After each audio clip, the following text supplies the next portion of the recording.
இந்த நாள் இனிய நாளாய் அமைய எங்கள் வாழ்த்துக்கள். 5/2/2025 தை 23 பிப்ரவரி புதன்கிழமை, அஷ்டமி, பரணி நட்சத்திரம்.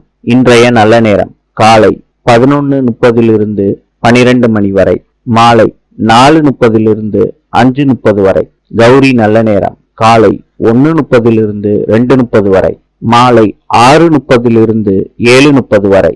ராவு காலம் காலை 12 மணியிலிருந்து 1:30 வரை. யமகண்டம் காலை 7:30 9 மணி வரை. இன்றைய ராசி பலன்: மேஷம் பெருமை, ரிஷபம் ஆக்கம், மிதுனம் ஆதரவு, கடகம் நலம், சிம்மம் பக்தி, கன்னி தடங்கள், துலாம் போட்டி, விருச்சிகம் வாழ்வு, தனுசு மகிழ்ச்சி, மகரம் வெற்றி, கும்பம் பயணம், மீனம் ஏமாற்றம். இந்த நாள் இனிய நாளாய் அமைய எங்கள் வாழ்த்துக்கள். நாளை சந்திப்போம்.